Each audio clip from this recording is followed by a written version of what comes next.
एक भी हाथी नहीं। चलो यार, हाथी तो बहुत बड़ी बात है। चक्रवर्ती की अश्वशाला में 18 करोड़ घोड़े। कितने घोड़े? अपने यहां कितने? एक आध घोड़ा।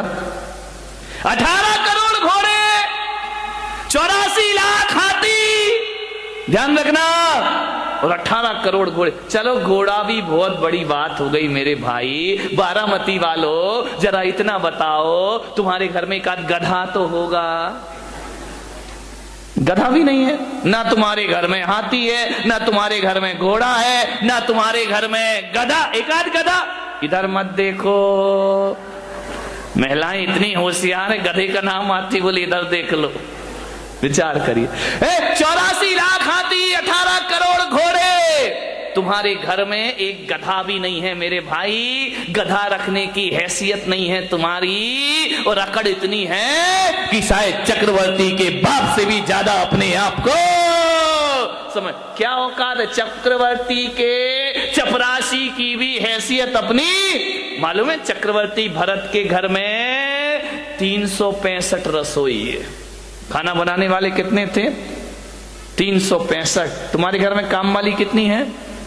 एक है, वो भी इसकी 2 महीने से तनख्वाह नहीं थी, वो भागने के चक्कर में। ध्यान रखिए, विचार करिए, 365 रसोई है।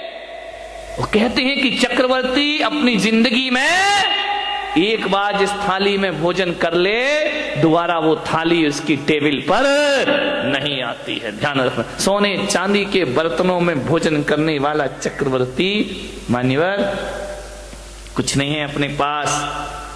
अकड़ अकड़ के मत घूमो।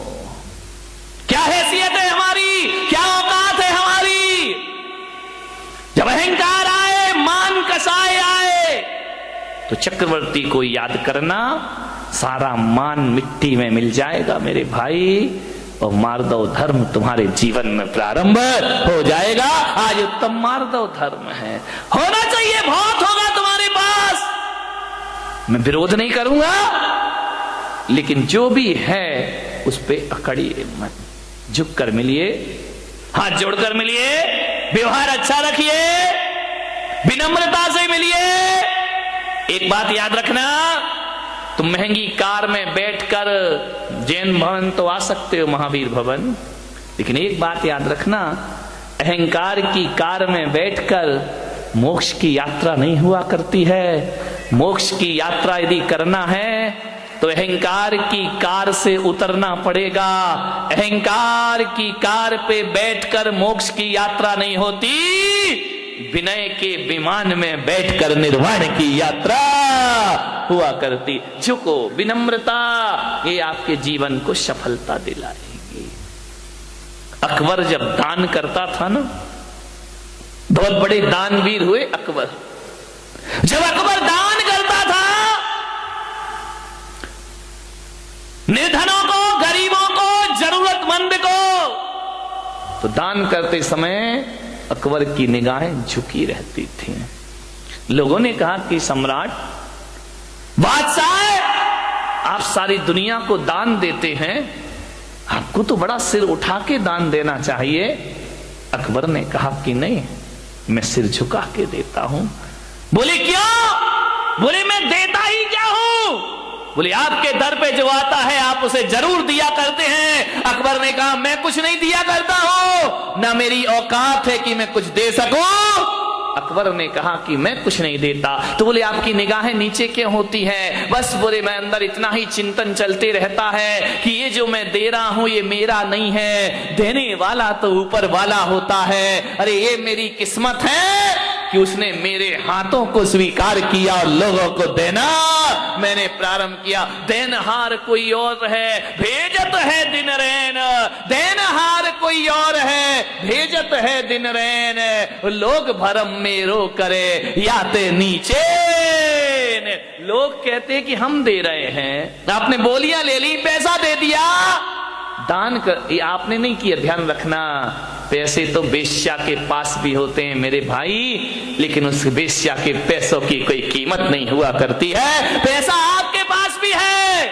पैसे वाला वो नहीं होता है जो पैसा जोड़ जोड़ के रखता है। पैसे वाला वो होता है जो दोनों हाथ लुटाने की ताकत रखा करता है। ध्यान रखिए, अकबर ने कहा कि मैं कुछ नहीं दे रहा हूं, ऊपर वाला दे रहा है। ध्यान रखना, आप दान नहीं कर रहे हैं, थोड़ा सा दान करके मेरा नाम नहीं लिखा, मेरा नाम नहीं आया, मेरा फोटो नहीं छपा, धरती मान महाविश्वरूप करही नीच गति जगत में। ध्यान रखिए, कुछ नहीं, जब भी दान देने का भाव जगे अकड़ना मत। हमने इतना दिया और हमें पूछे ही नहीं, हमें माला ही नहीं पहनाई, हमारा नाम ही नहीं लिया, हमने इतना काम किया, हमें कुछ सम्मान ही नहीं मिला। मान महाविश्वरूप करही नीच गति। ध्यान रखना, यदि संतों का कोई काम कर दिया तो कोई एहसान नहीं कर दिया है, एहसान तो संतों ने तुम पर कर दिया जो तुम जैसों से सेवा स्वीकार कर ली। ध्यान रखना, आपके ऊपर संत का एहसान है, आपने संत पे कोई एहसान नहीं किया। ध्यान रखना, अकबर ने कहा एहसान तो ऊपर वाले का है जिसने मुझे इस योग्य बना दिया। ध्यान रखिए, देनहार कोई और है, भेजत है दिन में। लोग भरम में रो करे याते नीचे नैन। मेरे भाई, माधव धर्म कहता है किसी का परोपकार करो तो इस हाथ से करो और उस हाथ को पता नहीं चलना चाहिए। ध्यान रखना, खबर ही नहीं होना चाहिए। वह माधव धर्म। 1000 रुपए का, 500 रुपए का पंखा क्या दे देते हो, हर पंखुड़ी पे नाम, फलाने सेठ की स्मृति में, उनके पुत्र, उनके पौत्र। कमाल हो गया। एक पंखे में मैंने देखा इतने नाम लिखे, इतने नाम लिखे। वो तो गनीमत थी कि पंखा 3 पंखुड़ी का था, 4 का होता तो और पुरखों के नाम भी उसमें आ जाते। अब कुछ लोगों को ये भ्रांतियां हो गई हैं कि जहां पर जैन मुनि रहते हैं वहां पानी नहीं गिरता है। मैं उनसे कहता हूं कि यदि आंखें हो तो देखें इंदौर में क्या हो रहा है, पानी ही पानी हो रहा है। और ना जाने मेरे साथ ऐसा क्यों होता है। मैंने जयपुर चातुर्मास किया, 6 साल से वहां पानी नहीं गिरा था। और जिस दिन हमारे कलश की स्थापना हुई वहां झमाझम बरसात हो जाया करती है। यहाँ पर हमारे वो लोग भी बैठे हैं जो हर चातुर्मास में जाते हैं। नागपुर में स्थापना हुई, झमाझम बरसात हुई, ग्वालियर भीगा, आगरा भीगा, मुंबई के भीगने की तो बात ही मत करो। सूरत में पानी, उदयपुर पानी, बांसवाड़ा पानी। और कहते हैं कि इंदौर में पानी नहीं था, इस बार पानी ही पानी हो गया। लोग भ्रांतियां पाल लेते हैं। ये बहुत गलत धारणा पूरे देश में व्याप्त है, कुछ लोगों में, गांव के लोगों में, कि जैन मुनि जाए वहां पानी नहीं गिरता है। आज तो इतना गिर रहा है भाई कि लोग प्रवचन में नहीं आ पा रहे हैं। ध्यान रखिए, मैंने कहा था ना इंदौर वालों, दशहरा मैदान में जो प्रवचन होंगे, ऊपर से ऊपर वाला बरसेगा और नीचे से मैं बरसूंगा। आप ऊपर से भी भीगेंगे और अंदर से भी भीग जाएंगे। ध्यान रखिए, हरियाली ही हरियाली।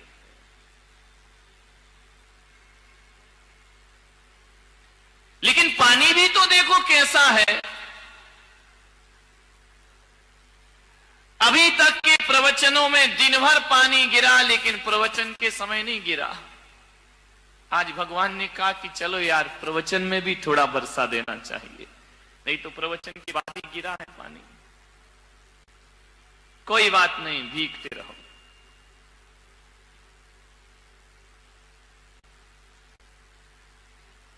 आज थोड़ी सी तुम्हारे परिवारों की बात कर लेता हूं। तुम्हारे घर की बात कर लेता हूं।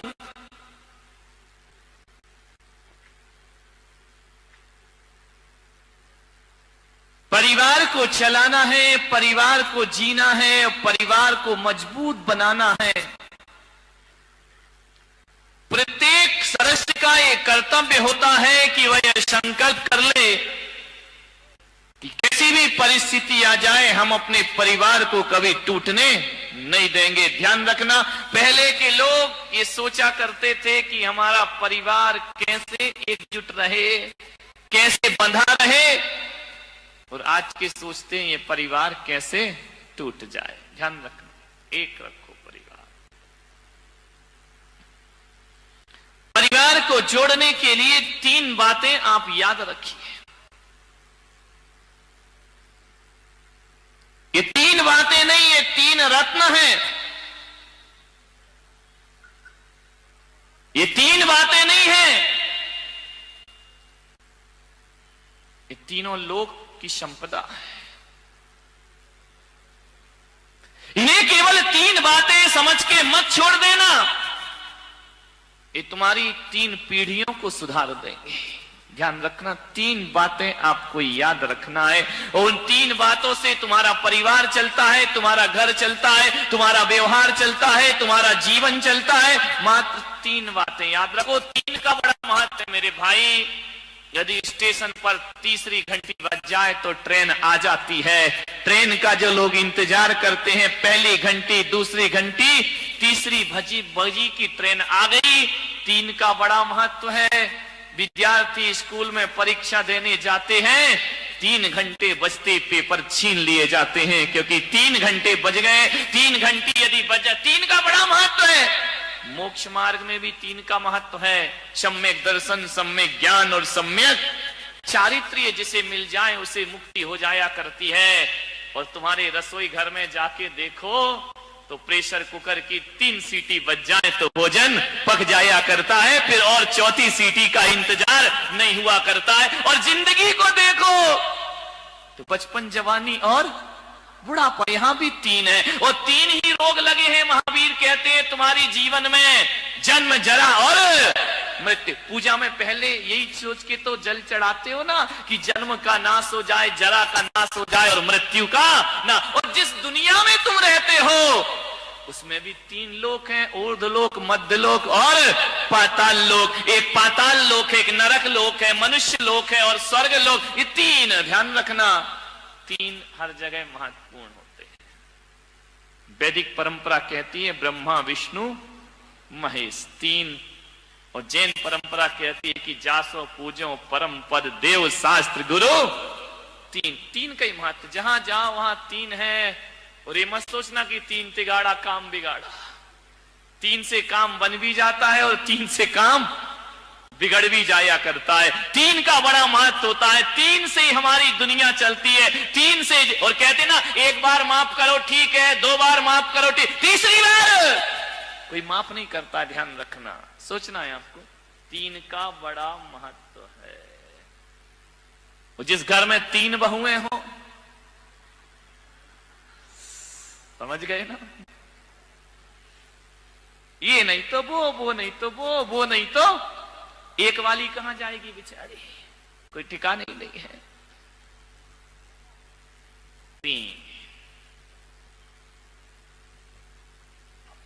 3 बातें याद रखिए परिवार को संगठित करने के लिए।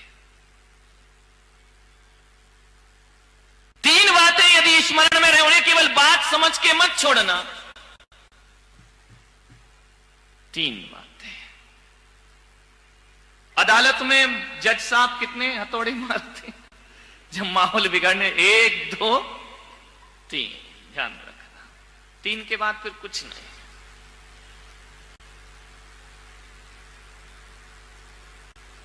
समझ लो तो ये 3 बातें जीवन का बहुत बड़ा सूत्र है।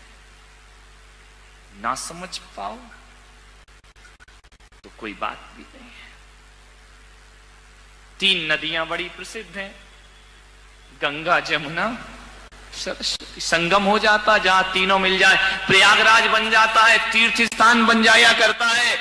इसलिए 3 ही दे रहा हूं, उसे चाहे गंगा समझो, चाहे जमुना समझो, तुम्हारी मर्जी है। सरस्वती समझो, तुम्हारी मर्जी है। अरे सम्यक दर्शन समझो तो तुम्हारी मर्जी है। सम्यक ज्ञान, सम्यक चारित्र समझो तो तुम्हारी मर्जी है। और जीवन में 3 का ही महत्व होता है। एक मां का महत्व होता है, एक महात्मा का महत्व होता है। ध्यान रखिए, मैं पुलक सागर कहता हूं, यदि तुम मुझे सच्चा गुरु मानते हो तो पेन बना के मुझे जेब में मत डालो मेरे भाई। ध्यान रखना, अपनी जेब में बंद करने के लिए गुरु बनाया है क्या? मैंने कहा एक बात ध्यान रख, अरे दीवारों पे तस्वीर लगाए वो सच्चा भक्त नहीं होता, दिलों में तस्वीर बसा ले वो सच्चा भक्त हुआ करता है, जो दिलों में बसा के रखता है। ध्यान रखें, धड़कनों में बसा के रखता है। इनमें क्या होगा? फोटो पेन में कुछ नहीं होता है, सब बेकार की चीज। मान्य मान महा विश्वरूप करहि नीच गति जगत में। अहंकार से बचो, अहंकार बड़ा मीठा है। एक शराब वो होती है जो मुंह से पी जाती है, और एक शराब वो होती है जो कान से पी जाती है।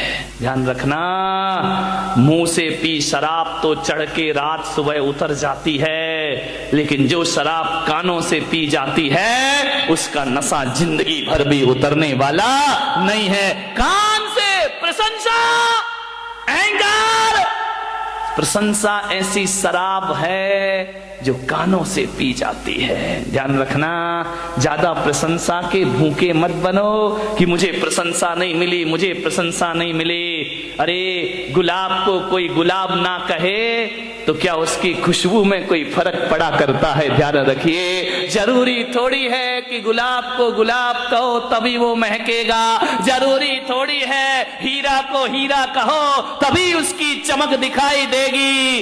अरे गुलाब को गुलाब ना कहो तो भी महकता है, और हीरे को हीरा ना कहो तो भी हीरा चमकता है। ध्यान रख, किस प्रशंसा की बात करते हैं? प्रशंसा का भूखा आदमी, प्रशंसा के दो शब्द, सबसे ज्यादा प्रशंसा की भूखी ये महिलाएं, नहीं यहां वाली नहीं, बंबई वाली, तुम्हारी तो मैं आगे जाके करूंगा। इतनी भूखी, चार शब्द अच्छे बोल दो, 1000 काम करा लो इनसे। ध्यान रखिए, प्रशंसा के भूखे मत बनो। ध्यान रखना, बड़े बड़ाई ना करें, बड़े ना बोलें बोल, और हीरा मुख से ना कहे कि लाख हमारा मोल। अपनी कीमत हीरा थोड़ी बताता है, पब्लिक बताती है कि हीरे की कीमत क्या हुआ करती। खुद की प्रशंसा खुद ही करते रहो, करते रहो, करते रहो। मान महा विश्वरूप करहि नीच गति जगत में। खुद की प्रशंसा में एक बार क्या हुआ, यमराज धरती पर आए और यमराज ने कहा अपने यमदूतों से कि जाओ, उस मूर्तिकार का समय हो गया, उसे लेकर के आइए। यमदूत आए, मूर्तिकार बड़ा होशियार था, बड़ा बुद्धिमान था, ऐसी मूर्तियां बनाता था, ऐसी मूर्ति कि मूर्ति को देख के आप कह नहीं सकते थे कि असली है या नकली है। एक बार उस मूर्तिकार ने सोचा कि यार दुनिया से मुझे भी जाना पड़ेगा, एक दिन नंबर आएगा। किसी वकील ने सलाह दे दी कि एक काम कर, तुझे यदि यमराज यमदूत लेने आए तो थोड़ा सा धोखा दे देना, मौत को धोखा। बोले हाँ। तो यमराज मालूम है मूर्तिकार ने क्या किया, वकील की सलाह पर अपने जैसे 7 पुतले बना लिए, और एक दिन जब यमदूत लेने आए तो 8वीं जगह खुद जाके खड़ा हो गया।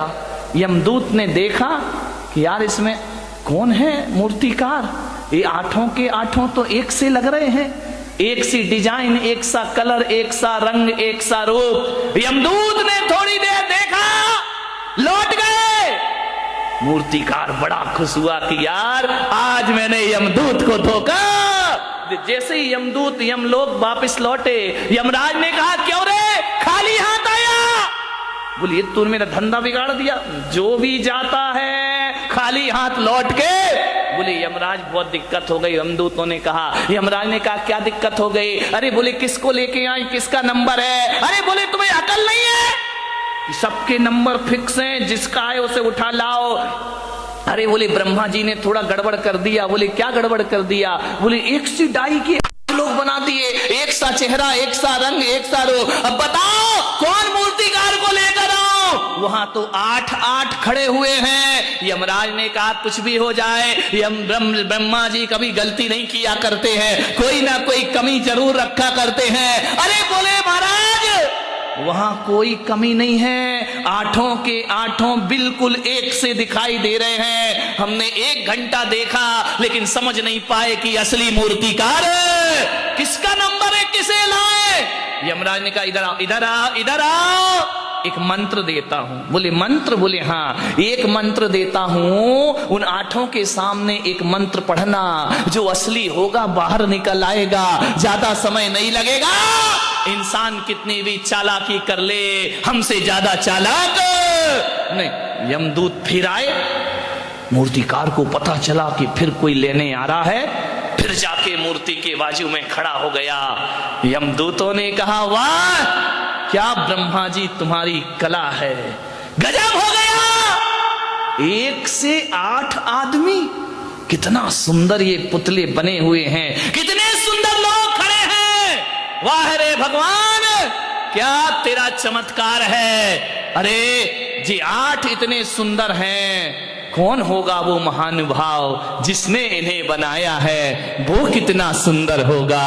तेरी प्रतिमा इतनी सुंदर, तू कितना, हम तो उसे देखना चाहते हैं कि कौन ऐसा पुरुष है जो एक साथ एक से इतने सुंदर रूप बना दिए हैं। इतना कह ही रहे थे यमदूत कि एक मूर्ति में से आवाज आई, ये पुतले मैंने बनाए हैं। बस यमदूतों ने कहा चलो हमारा फैसला हो गया। बोले बस आओ गया तुम्हारा नंबर, खत्म खेल।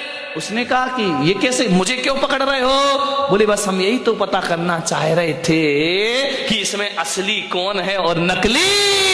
हे मूर्तिकार तू सब कुछ भुला दिया, तूने अहंकार नहीं भुला पाया, और तेरे मुंह से निकल आया कि ये पुतले मैंने, बकरी जो मैं करे अपनी खाल खिंचाए, और मैं ना कहे दूध भात नित खाए। ध्यान रखिए, विचार करिए, मैं नहीं छोड़ पाया मूर्ति का। आदमी यदि मौत की गिरफ्त में आता है, मैं के कारण आता है। ध्यान रखिए, मृत्यु का मतलब ये नहीं होता कि शरीर छूट गया तो हम मर गए। मैं तो कहता हूं जिस आदमी की यश कीर्ति जिस क्षण मर जाती है, जीते जी आदमी धरती से मर जाया करता है। जिस समय आपकी प्रतिष्ठा मर गई, जिस समय आपकी इज्जत मर गई, जिस समय आपकी सम्मान मर गया, वह मृत्यु दंड से कम नहीं हुआ करता है। ध्यान रखिए, मौत वो नहीं कि यमराज उठाकर ले जाएं। जिस समय हमारी ख्याति मर जाती है, समझना आदमी उसी क्षण मृत्यु को प्राप्त, फिर तो वो जीना नहीं है, वो तो जिंदगी को ढोना हुआ करता है। ध्यान रखिए मान्यवर, आपसे मेरा निवेदन है, अहंकार से बचने का प्रयास करिए। कुछ बच्चे खेल रहे थे, मैं छत पे खड़ा था, कुछ बच्चे खेल रहे थे, फुटबॉल खेल रहे थे। फुटबॉल में क्या होता है आपको मालूम है? एक लात इधर से पड़ती है, एक लात उधर से पड़ती है। जहां जाती है फुटबॉल, वहां क्या होता है? उसे लात पड़ती, जहां जाए वहीं किक मारी जाती है, कोई भी हाथ से नहीं उठाता है, जहां गई वही लात पड़ी। फुटबॉल ने मुझसे कहा महाराज मेरी जिंदगी कैसी जिंदगी है, जहां जाओ वहीं लात पड़ती है। बच्चों के पास जाओ एक किक लगा देता है, बड़ों के पास जाओ वो लात मार देते हैं, ऊपर उछलती है फिर लात मारी जाती है। फुटबॉल जहां जाएगी वहां लात खाएगी। फुटबॉल ने कहा मुझे बचाओ महाराज, मैं ऐसी जिंदगी कैसे जीऊंगी, बताइए मुझे लात क्यों मारी जाती है। फुटबॉल खेलिए कभी जय कुमार से, खेलिए ना, वॉलीबॉल नहीं, फुटबॉल जो पैरों से पिटती है, पैरों से पिटाई होती है उसकी, जमीन पे बटका जाता है, जहां जाओ वहां मारी जाती है। फुटबॉल बोली महाराज मैं इतनी पिटती क्यों हूं, जो देखो वो मुझे एक लात मार देता है, यदि यहां रखी हो बच्चा भी निकले तो एक लात मारेगा उसे, इतनी पिटती है वो फुटबॉल। बोले कोई उपाय बताओ कि लोग मुझे लात ना मारे। मैंने कहा मेरे पास एक उपाय है। बोले क्या उपाय है? मैंने कहा तुझे लात इसलिए मारी जाती है, इसलिए मारी जाती है कि तेरे अंदर अहंकार की हवा भर दी जाती है, और जिसके अंदर हवा होती है वो हर जगह लात खाती। मैंने कहा एक काम कर। बोले क्या? मैंने कहा हवा निकाल दे। फुटबॉल ने कहा हवा निकाल दो? मैंने कहा हाँ, यदि हवा निकाल देगी कोई भी तुझे लात मारने को तैयार है। जब तक हवा भरी है तब तक ही लात पड़ेगी। हवा निकली, ए इंसान, बात फुटबॉल की नहीं, बात तो हमारी जिंदगी की है। जब तक अहंकार की हवा भरी है, घर में भी लात पड़ेगी, समाज में भी लात पड़ेगी। जहां चला जाएगा अहंकारी व्यक्ति, वहां उसे लात पड़ने के अलावा कुछ होने वाला। लोग कहते मेरा अपमान हो गया। धत तेरे की, सम्मान की हवा भरेगा तो अपमान तो होगा ही होगा, ध्यान रखिए। अरे सम्मान की हवा निकाल दे, अपमान होना अपने आप बंद। बताओ जिस फुटबॉल की हवा निकल गई उसे कोई लात मारता है? बोलिए लात मारते हैं क्या? जिसे लात पड़ रही थी जब हवा भरी थी, हवा निकल जाए तो लोग लात से नहीं, उस निकली हुई हवा की फुटबॉल को आदमी हाथ में उठा लिया करता है। ध्यान रखिए, जो व्यक्ति अहंकार छोड़ देता है, इंसान तो क्या भगवान से हाथों पे उठा लिया करते हैं। आज मार्दव धर्म है, मार्दव धर्म यही कह रहा है अकड़ो मत। एक बार क्या हुआ, रोटी और जिसपे वो करते हो क्या होता है, बेलन से तो यूं होती है, उसके नीचे चकला, चकला बेलना धार, चकला समझ गए? चकला बेलन, बेलन तो ज्यादा समझते होंगे, उपयोग जल्दी होता है। एक महिला से बाजू वाली की महिला बेलन मांगने आई। बोले बेलन देना बहन, अपना बेलन दे दे। उसने कहा क्यों? बोले पति आ रहे हैं। उसने कहा जल्दी लौटाना। बोले क्यों? बोले मेरे भी आ रहे हैं। ध्यान रखिए, मान्यवर। रोटी बेली जा रही है, बेलन और चकले पर छोटी सी होती है, उसको जब मालूम है ना कि अब रोटी मंगाऊं यहीं पे, उसको जब बेलन गोल गोल बेलता है तो रोटी बड़ी हो जाती है। और जैसे ही रोटी बड़ी हुई, रोटी ने कहा है चकले भाई, ओ चकले टकले, और ओ बेलन। बोले क्या? बोले मुझे दे, तू उतना का उतना ही है, मैं कितनी बड़ी हो गई, तेरे हाथों में खेली इतनी बड़ी हो गई, चकले के बराबर हो गई। कितनी बड़ी हो गई मैं बहुत बड़ी हो गई। बेलन ने कहा तो बड़ी हो गई तो इतनी अकड़ काहे को रही है, बड़ी तो हमारी वजह से हुई। अरे बोले वजह कुछ भी हो, मैं दुनिया में सबसे बड़ी हो गई। बेलन ने कहा ए रोटी ज्यादा मत अकड़, ये जो तू बड़ी बनी है ना, इसकी कीमत चुकाना पड़ेगी। बोले क्या कीमत चुकाना पड़ेगी? बोले देख अब जैसे ही बड़ी हुई है, ये महिला तुझे हाथों में लेगी और लेने के बाद गरम गरम तवे पर डाल देगी। अरे बोले डाल देगी तो मजा आ जाएगा। बोले क्या मजा आएगा? बोले मैं फूल के और बड़ी हो जाऊंगी। अब उसमें गैस भरेगी, सिकेगी और ऐसा मुंह फूल गया जैसे महिलाओं का फूल जाता है। रोटी फूल गई। बोले ज्यादा मत अकड़, तेरी जैसी कई रोटियां मैंने देखी, असंख्यात रोटी मेरे जीवन में आई। बोले क्या हुआ?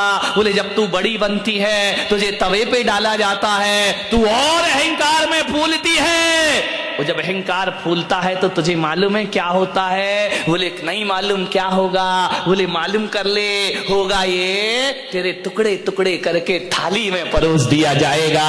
ज्यादा अकड़ेगी तो टुकड़े टुकड़े हो जाए, तेरे टुकड़े हो जाएंगे। और यदि किसी बूढ़े की थाली में चली गई तो टुकड़े ही नहीं होंगे, तुझे दाल में मसल भी दिया जाएगा। ध्यान रखिए, रोटी तेरे जैसी 1000 रोटियां मैंने बड़ी होते और टूटते हुए देखी हैं, लेकिन एक बात रख, मैं चकला अहंकार नहीं करता, ना मैं बड़ा होता ना मैं छोटा होता हूं, मैं जैसा हूं वैसा ही रहता। चकले की तरह जिंदगी बनाना है या रोटी की तरह? ध्यान रखना, रोटी तो फूल जाती है, फूलती है, जो अकड़ता है उसे यमराज बहुत जल्दी पकड़ता है। ध्यान रख, बहुत जल्दी पकड़े जाओगे। मान्यवर, उत्तम मार्दव धर्म है। समय हो गया, 10 बज गए। आपसे यही निवेदन करूंगा, अहंकार को छोड़िए। कंचन तजना सहज है, सहज त्रिया का ने, मान बड़ाई ईर्षा दुर्लभ तजनाए। धन छोड़ना आसान है, स्त्रियों का त्याग करना आसान है, कपड़े छोड़ना आसान है। ध्यान रखना, बड़े बड़े साधु संत भी सब कुछ छोड़ देते हैं, अहंकार नहीं छोड़ पाते हैं। ध्यान रखना, मान बड़ाई ईर्षा दुर्लभ तजना, सबसे दुर्लभ है अहंकार को छोड़ना। ध्यान रखिए, महावीर भगवान कहते हैं कि तन की तपस्या तपस्या नहीं होती, तपस्या तो मन से होना चाहिए।